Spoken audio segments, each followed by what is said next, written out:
Eu cumprimento Vossa Excelência, que preside a sessão nesse momento, os demais colegas que estão presentes no plenário nesse momento, os funcionários da Assembleia, aqueles que nos assistem.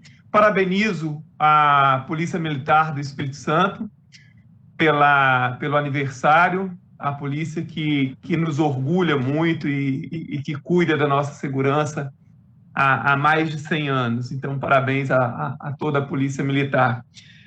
Deputado Rafael, demais colegas, assim, eu aproveitar hoje para falar um pouquinho sobre o fim da Operação Lava Jato, que eu já falei outras vezes, mas eu acho que é algo que a sociedade precisa entender, precisa discutir. A Operação Lava Jato, ela acabou entrando numa disputa também meio que ideológica, né? Como se ela tivesse sido criada apenas para perseguir A, B ou C, que é uma narrativa. Todos nós sabemos que isso não é verdadeiro, né? As narrativas, muitas vezes, elas se tornam verdades para alguém, né? Ou para uma parcela da população. Mas elas não são a verdade, elas são narrativas de alguém que quer fazer com que as pessoas acreditem naquilo, né? A Operação Lava Jato agora começa a se acusar os procuradores e o juiz, como se os procuradores e os juízes fossem os bandidos. Então, assim, pode ter havido e houve um erro processual, mas o erro processual não pode eliminar de forma nenhuma o gigantesco trabalho e tudo aquilo que veio à tona com essa operação. A maior operação a desvendar o grau de corrupção existente no Brasil e provavelmente, se continuasse, ia desvendar infinitamente mais coisas e muito mais gente a ser descoberta. Assim, é pena que o brasileiro, muitas vezes, ele tem pouca memória ou ele não lê mais, não pesquisa mais para entender. Ao longo das últimas décadas, nós tivemos muitas operações no Brasil e muitas CPIs, algumas das quais se tornaram bastante famosas, mas nenhuma tornou-se tão famosa e tão grandiosa quanto a Operação Lava Jato.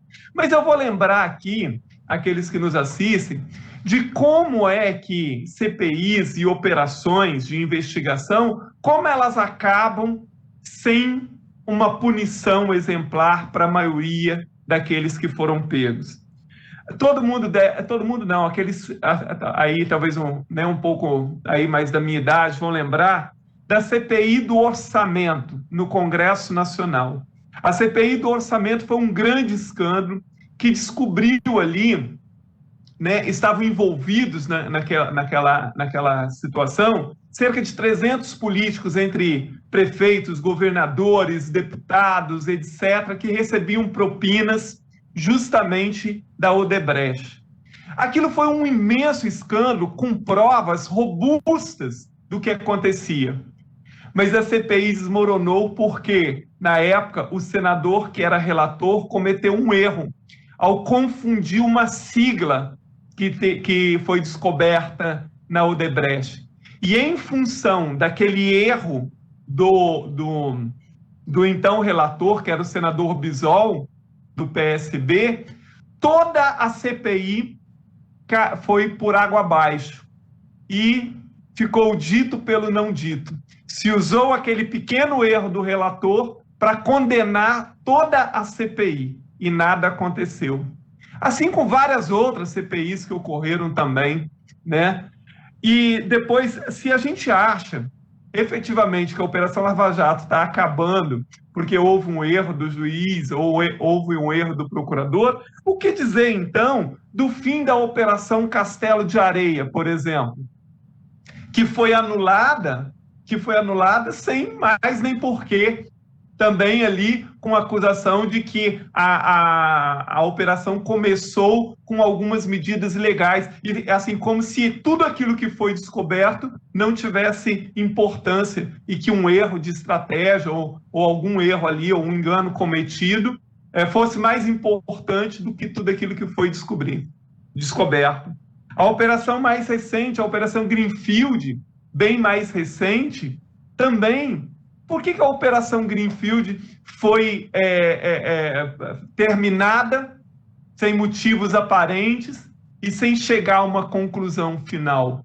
Então, isso é histórico no Brasil. Toda vez que uma CPI ou uma operação ela envolve gente muito poderosa, ela ganha um corpo muito grande, ela acaba.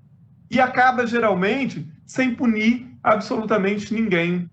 Então, assim, é um ledo engano imaginar que a Operação Lava Jato está sendo terminada e julgamentos estão sendo anulados por causa do erro processual cometido pelo juiz ou pelos desembargadores. Isso não faz o menor sentido. Então, assim, nós brasileiros, né, e vivemos numa democracia, todo mundo pode ter a sua opinião e todo mundo tem a sua opinião, mas nós devemos fundamentar bem aquilo que a gente fala. E nesse caso, faço aí um desafio àqueles que nos assistem. Procure saber das CPIs que ocorreram nos anos 90, nos anos 2000, né, como a CPI do orçamento, por exemplo, e por que ela terminou, e por que é que acabou sem mais nem porquê. Operações como Greenfield, como Sete Agarra, por exemplo, operação como Castelo de Areia, e aí vamos ver que o final é sempre o mesmo.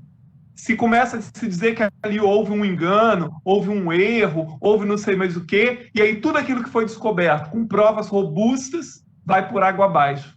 Então nós temos que ser mais inteligentes, precisamos entender melhor o que se passa nessas situações para não acreditar nas falsas narrativas que tentam convencer a população de coisas que realmente não são verdadeiras. Muito obrigado, presidente.